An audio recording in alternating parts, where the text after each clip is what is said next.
Welcome to the Counselling Tutor Podcast, the must-listen-to podcast for counsellors, psychotherapists, and counselling students. Here are your hosts, Rory Lise Oakes and Ken Kelly.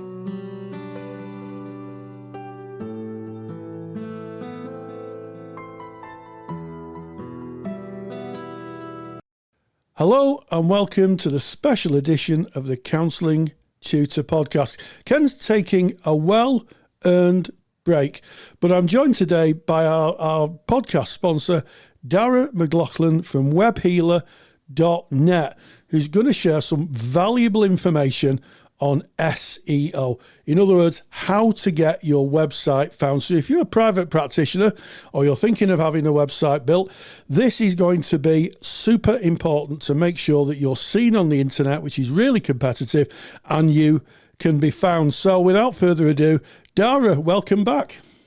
Hi, Rory. How's it going? It's going great. It's going great. It's going great. So SEO, first of all, let's get the acronym out of the way. What is SEO? Yeah, good point, Rory. I mean, the internet is full of acronyms, technical terms, but SEO, probably one of the most known of terms, search engine optimization. And really, Rory, when it comes to having a website online, SEO, search engine optimization, is almost, and if not as important as the website itself. So really excited to talk about it today, share some really useful, practical information with the listeners, and add as much value, I suppose, as possible, because it is such an important area of having a website today. Absolutely. What we're talking about when we talk about SEO really is finding your website. If you think of your business as a shop, you want people to find you. And if you're not on the map and no one can find you, then you're going to get no one coming through the door and buying your products. And the same goes for the internet. If you can't be found, if you're on the third page of a search engine and you can't be found, chances are that you won't be found. So search engine optimization is really important. And I guess one of the things we have to understand is, what are our audience looking for? What are they looking for? That's a great point. The old adage of if you build it, they will come is no longer true when it comes to the internet. There's just such competition out there that these days, the number of people trying to rank well for the key phrases and keywords that you're trying to rank well on the search engines for is it's exponentially grown. So you need to have SEO as part of your overall marketing strategy, your website plan. So, I think today, Roy, we're going to talk about a few different areas of this. And as you just mentioned there, understanding your audience and your keywords is the first thing that comes to mind. When you're building your website, when you're having your website built, it's really important that you communicate to your web designer and your web developer who it is that you're trying to target or attract. Target sounds a little bit sinister. Attract, we'll use the word attract here. So you need to think about what it is that your potential clients would type into the search engines when they're looking for a counselor, psychotherapist, just like you, offering the services that you offer in the area that you offer them. So be that, in a geographical location, for example, Swindon, or even if it's online exclusively. And we may talk about the online exclusively towards the end of this particular point, because it's a relatively new phenomenon that has popped up, the familiarity with counselors and clients doing their business online through Zoom and other online tools, video conferencing tools. So talking about understanding your audience and keywords, well, first of all, you need to decide who it is that you're looking to attract. So if, for example, you have a particular speciality in working with couples, then couples counseling has to be towards the top of your keyword list. And a keyword and a key phrase, remember, is the term that someone types into Google or whatever other search engine when they're looking for a counselor. So couples counseling. And we would often append something like the location onto it, because people will search for the location as well, because they want somebody close to them, close to their place of work. And culturally as well, there's a reason that people go closer to home for counseling, because they understand that that counselor will probably understand them a little bit more. For example, we don't go and see couples counseling in the US of A, because culturally it's just a different setup there, even though they speak English, and I'm sure their level of education in the area is just as good. The fact of the matter is people like to seek out a practitioner who is close to them. So understanding the keywords, I would always say to factor in the locality which you service into those keywords. Really, really important. And when you have those keywords, it kind of follows on to the next point, which is when you're actually building the website, those keywords and key phrases really need to feature prominently. So if you don't get off to a good start, the next few points are going to be a little bit tricky to get right. Yeah. So, I mean, I think to sum up, if you're a baker and you're selling pies in Manchester, something near to my heart here. If you're a baker and you're selling pies and someone searches for pies in Manchester, it may be quite a cluttered search. But if you make cheese pies or cheddar cheese pies and someone searches that, you're more likely to be found. So I guess the more precise you can be, the more chance of being found for your speciality. I mean, I used the word pies in a kind of humorous tone, but it goes to point out that if you can be more precise in your offering, you're more likely to be found. Would that be pretty much on it? Well, 100%, because you are slicing up the competition. With every additional keyword that you put in there, you're reducing the amount of competitors you can have. So if you can imagine you were based out of London and you wanted to rank number one in Google for counsellor in London, could you imagine the amount of competition that you would have? So straight away you would start to, if you want niche down, say counsellor West London. You could even go even further down into the general area of the city. You could even go, W1, counsellor in W1, SW1, etc. So a specific postcode. So the more niche you can make it, it will be easier to get a better placement in Google, but also because you're going to have less competition. So generally speaking, yes, the more niche you can be, the better. However, if you don't have a particular niche or specialty, or you don't cover one particular area, you're going to have to be creative in picking those keywords to make sure that you've got a good balance of not too many competitors, but enough searches to actually bring you some potential clients. So rather than always aiming for those super competitive keywords, maybe pick 2 or 3 keywords, key phrases underneath that collectively will add up to just as many searches as that headline counsellor in London. Because collectively, they'll all add up to the same amount of inquiries, yet along the way, you're going to have less competition in the search for those. Yeah, absolutely. And it's about being realistic, isn't it? If you put counsellor and someone contacts you and they're in London and you're in Manchester and they want to see you face to face, you may have kind of wasted your time. When I was in practice, I had Tameside Counselling. I lived in Tameside. I was a counsellor, and I thought I'd put the two together.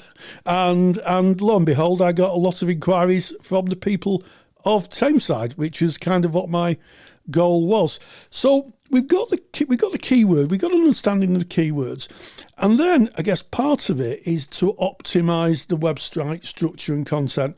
So when people come into your website, like coming into your shop, they can find things easily. And if you use the analogy of a shop, if you went into a shop and it was just stuff cluttered everywhere, you'd probably go in, walk around and go out again.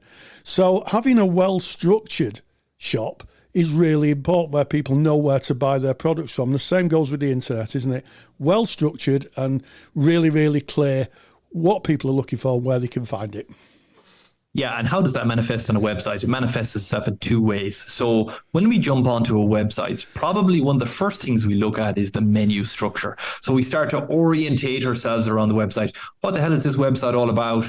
What is on offer here? Okay. And then the second way that clarity and that structure and content will manifest itself is in clear headings. So if you can zoom out for a moment and you imagine somebody comes onto your website and it says, best service to you.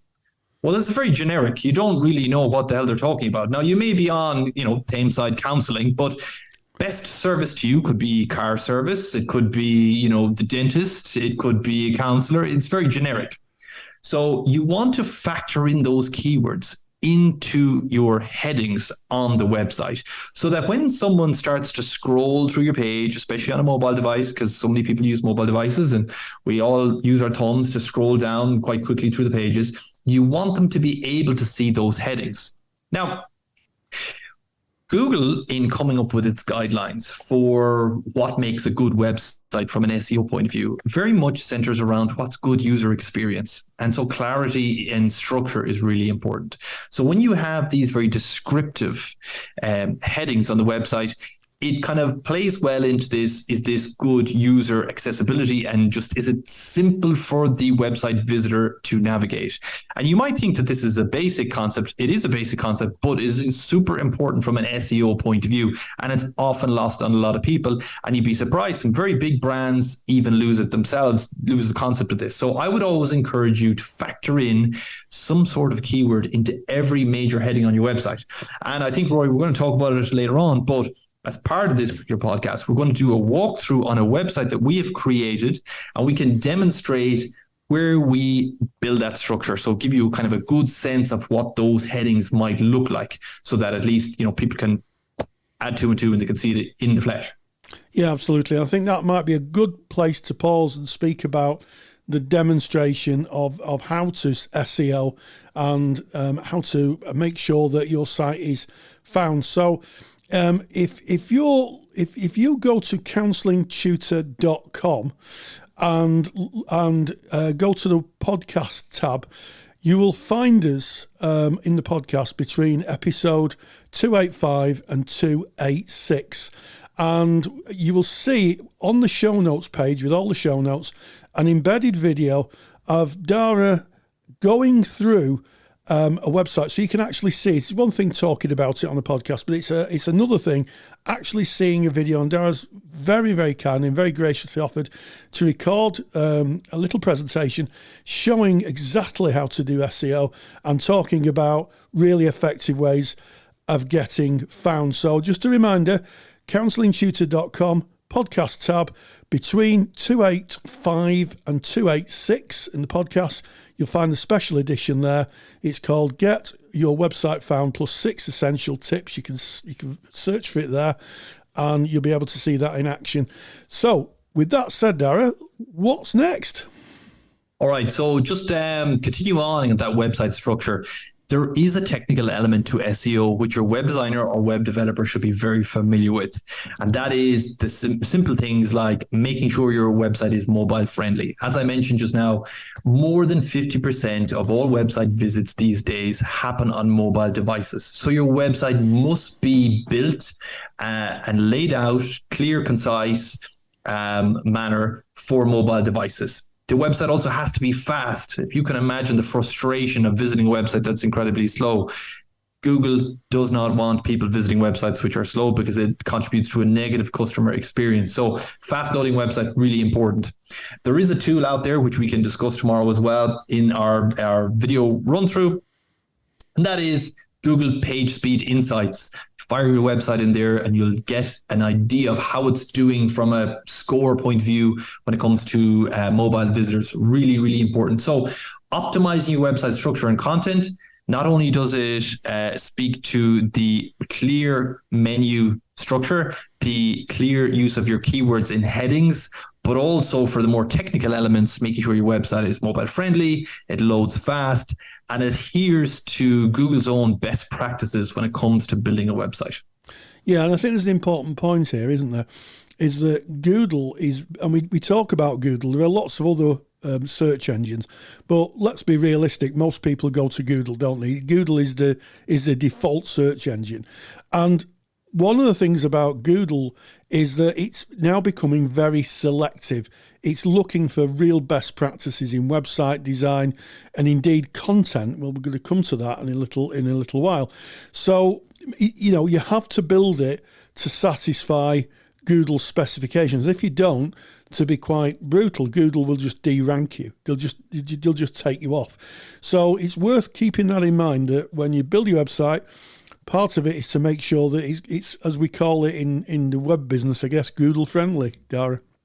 Absolutely. I mean, look at Google's guidelines for building a compliant website There's nothing wildly complicated here. All they're doing is putting clarity and putting, some sort of scaffolding around what makes a good user experience.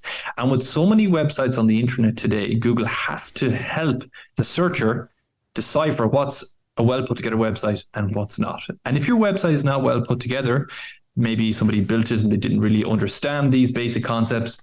Maybe you did a DIY job with a DIY site builder and you didn't, speak to some of those really important usability factors, then Google is going to penalize you. And it's unfortunate, but that's just the way it is. And you're right, Rory, Google is the only show in town. If you're not in, you can't win. And if you're not on page 1 of Google, realistically, it's highly unlikely you're going to get a huge amount of traffic from any other search engine. And traffic is equal to inquiries, and inquiries is equal to a busy private practice, which, Rory, what it's all about, it's, you spend money on a website, it must work to bring you new clients. If it's not bringing you new clients, it's not working and something needs to be done. And I think it's worth mentioning here, as sponsor of the website, you often say that the cost of a website can be covered by what is it? One client? What's the actual phrase you use? Well, we reckon that just one client through your website every year will pay for the website. So I always like to think of this as a kind of an input-output point of view. If you spend X, you expect X plus Y back at the end of the year. And speaking to this website that we're going to do the walkthrough of, this was a website actually, Roy, that we built. It was a fictitious, believe it or not, counsellor in Swindon, whom we put together this website for. And it was a test that we did to see, put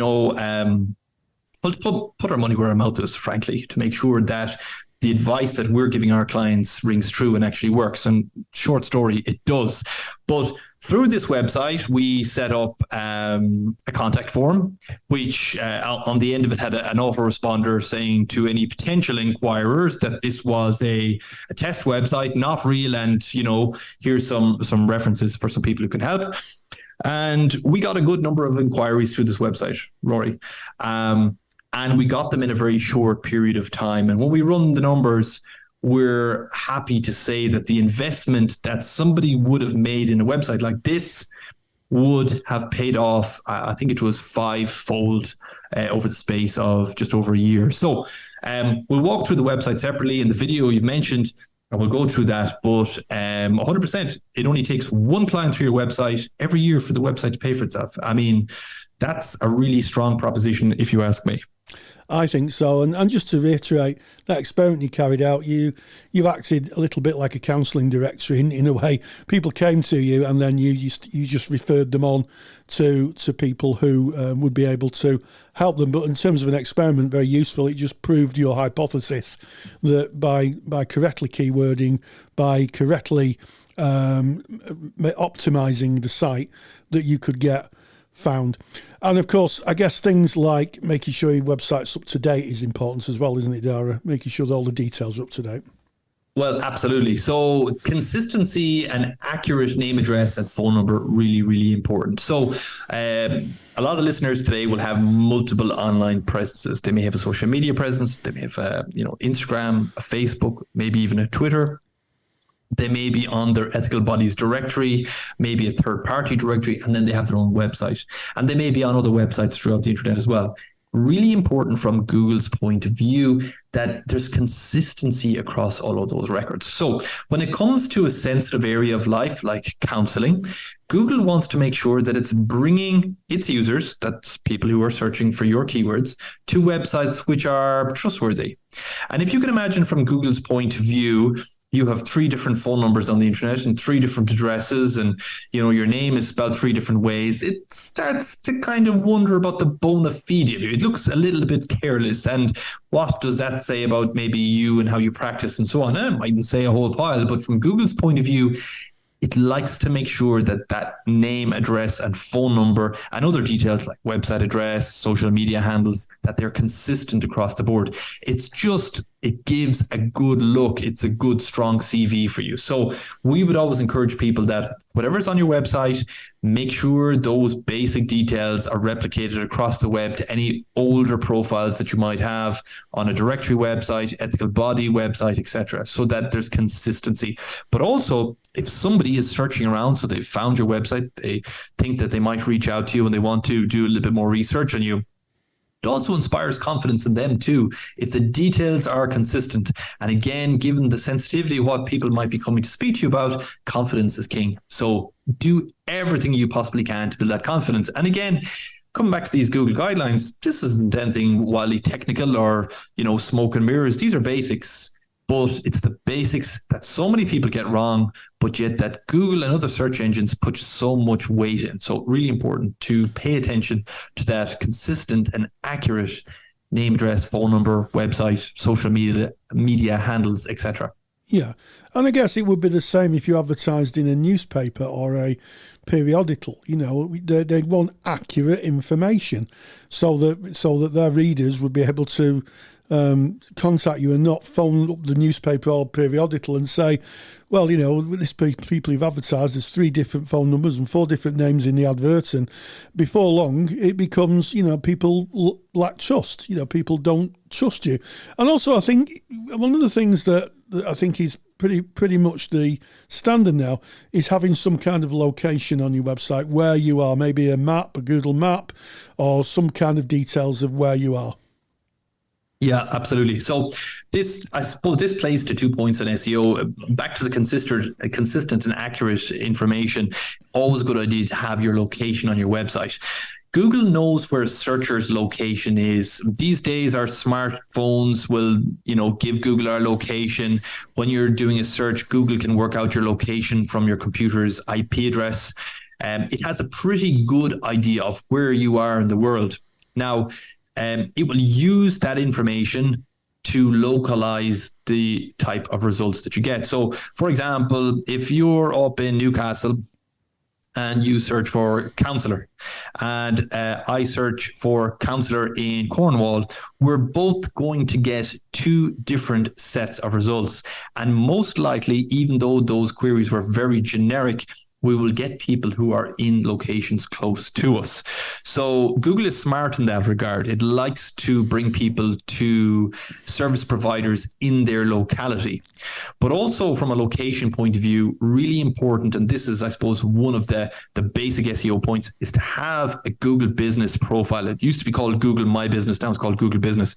And that's that little profile that you see usually on top of the search results, sometimes on the right, if you're on a computer, whereby you list your address, your phone number, a link to your website, some pictures of your business, and also there's reviews of your business, the dreaded reviews. But this is a Google native service, so they want you using it, Rory, and it's also what shows up in some cases ahead of any other results. So really important that you get on there, you get this free profile. It takes 10 minutes to fill it out to get registered. Really worthwhile having. It's like a mini search engine in itself, in fact. So we would always recommend a presence on there to leverage that local SEO element of things. Yes, it's a lot more, isn't it, than just having a website. It's a complete kind of map, an ecosystem of information that you're putting on the internet to develop credibility.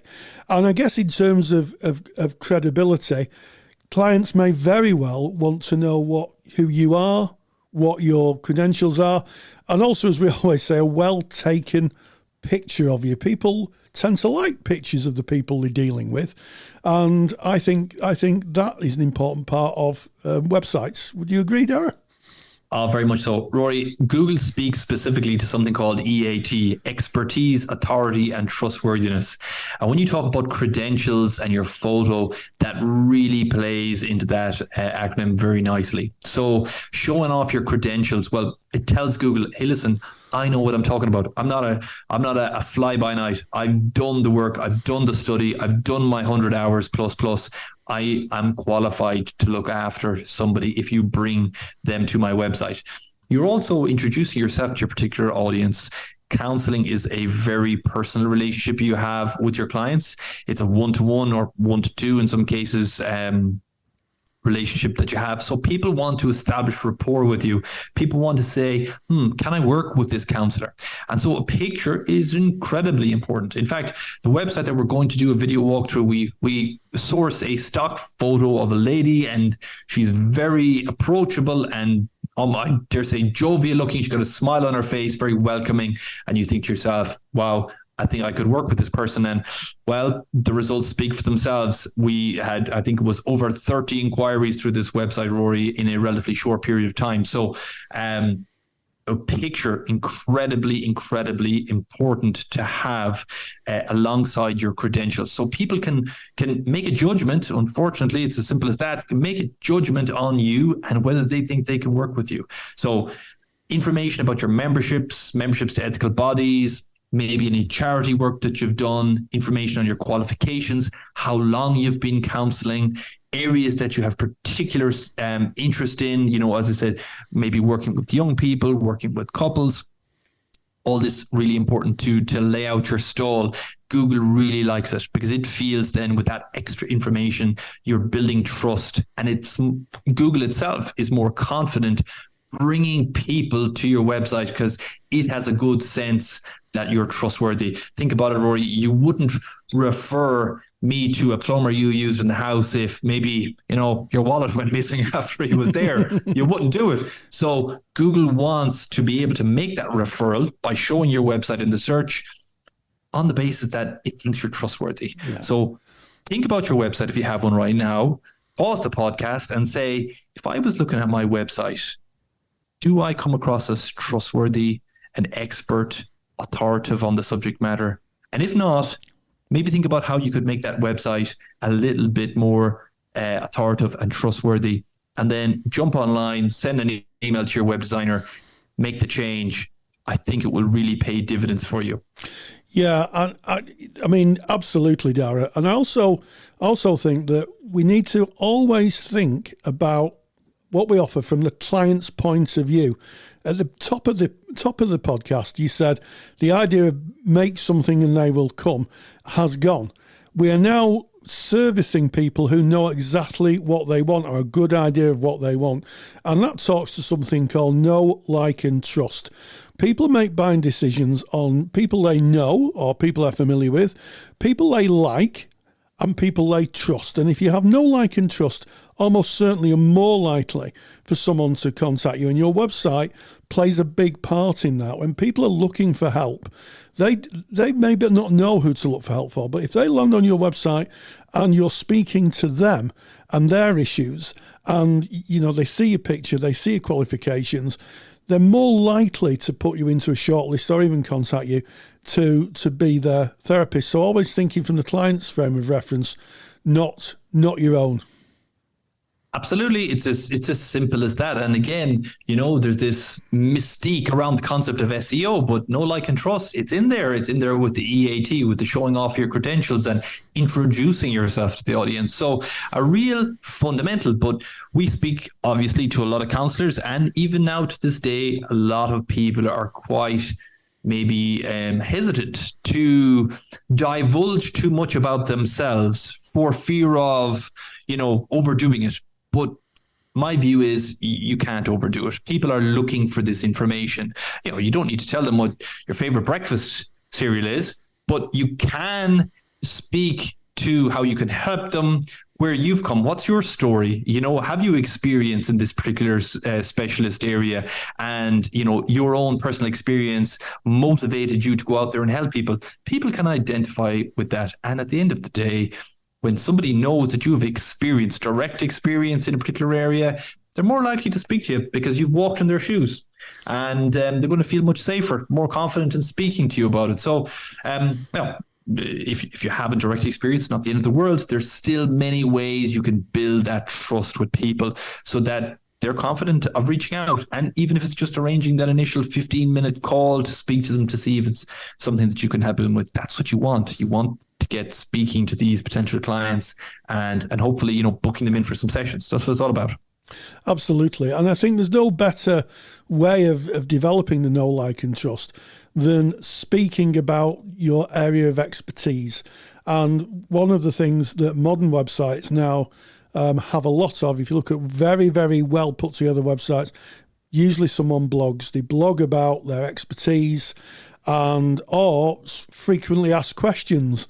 There's a lot of mileage in when people are looking, certainly around trauma. Just give you a hint here. People might wonder why they felt a certain way when they're in a traumatic or stressful situation. Just giving some basic information can be such a powerful addition to your portfolio of qualifications and your general offering.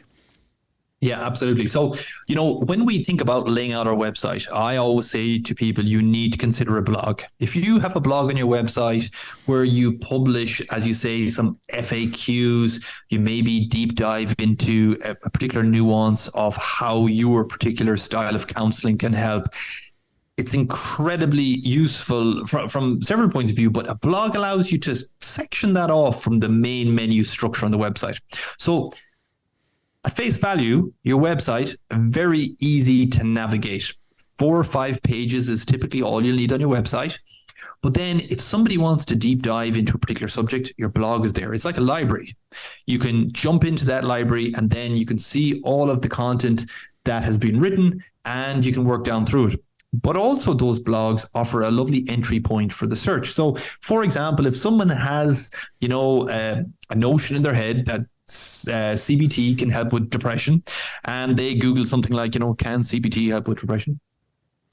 And you have a blog article written specifically on that, Google has a pretty good chance of showing that specific blog article in the search because you're answering that direct question. And Google wants to show results to the users that are more, most likely going to satisfy their search query. So if someone is asking, can CBT help with depression? And you have a blog article saying, here's how CBT can help with depression, you can be damn sure that Google is going to introduce your website in the search results to that searcher. And then when you jump onto the website, you go down through your take on how CBT can help with depression, and you'll have a call to action. If this is of interest to you, I offer online counseling sessions via Zoom or in person in location XYZ. And you're kind of, coaxing the person, if it's right, for them to reach out and contact you to see if you're a suitable counselor for them. So a blog is a great magnet, if you want, for very specific questions. But also, it's a demonstration to people that you know what you're talking about, and you're also interested in going a little bit further to help people. Because when you write those blog articles, write them on the basis that you think no one ever is going to contact you through them. So add as much value as you can. Give it freely. When somebody reads that, they'll see that you're educating them, that you're sharing your experience, your professional experience, your life experience with them. That's valued. People naturally will pick up the phone, press the contact us button, and Google will see it in the same way. Google, again, wants to bring searchers to websites that are of value. How do you increase value on your website? You create more content. What type of content do you create? You create content around those frequently asked questions, around the areas in which you specialize. That's gold for Google. Content is king. And in the website that we're going to walk through, you'll see that we've just added just a few blog posts sporadically too, because we have to be real about this. A lot of people start with the best intentions. We recommend 2 blog posts a month if you really want to nail it. We've on purpose only added, I think it's less than 10 sporadically over the course of a year and a half, but at the same time maintain page 1 positions for some very competitive keywords. So blogging is a fantastic tool, and I can guarantee you at least 50% of your colleagues are not doing it. So you need to do it if you want to propel yourself up those search results. Yeah, absolutely. And just to remind everybody, and I guess in the service of search engine optimization for the Counselling Tutor website, if you go to counsellingtutor.com, click the podcast tab, if you go to between episode 285 and 286 of the Counselling Tutor podcast, you will find SEO basics, get your website found, plus 6 essential tips. And on that, there is an embedded video with Dara taking us through how to SEO a website, and also those essential blog posts. It's honestly, it's pure gold just to be able to see it. It's one thing hearing it on a podcast, but seeing it in action is something else. And of course, you'll get those show notes. Dara, it's always fascinating talking to you. You're a real expert. You know, webhealer.net, let's not forget, is an expert do it for you service. It's a one-stop shop where they can come to you and you will take all the difficulty out of producing a website and do it for somebody. And just to remind everybody that we have a little agreement with webhealer.net. If you go to webhealer.net and use the coupon CT100, so webhealer.net, and use the coupon CT100, you get £100 off their Do It For Me service. They will do it for you for £100 off. That's fantastic, Dara. Well, listen, Rory, we love working with counsellors, and we believe we can add a lot of value to your practice. I'm delighted to talk with you on the podcast and to share what we see. I mean, we manage thousands of websites for counsellors in the UK. So when we see these trends emerging, we're in a good place to share that with our customers, with your listeners. And regardless of that, if you've got a website right now or you don't want a website just yet, reach out to me. I'd be happy to have a look at your existing website, shoot you a few pointers, no obligation, no hooks, no tie-ins. I love to help people. I love to point them in the right direction because, Rory, your listeners do fantastic work, a critical piece of our world, and that's why we love working with them so much. So anything we can do, happy to point people in the right direction. Well, thank you for sharing that, and thank you for that very kind offer of, supporting therapists, even if they have their own website, just to give them a few pointers. So it just remains for me to say, Dara McLaughlin from webhealer.net, thank you so much for joining us. Thank you for listening to the Counselling Tutor podcast. Find the show notes for this episode by visiting counsellingtutor.com.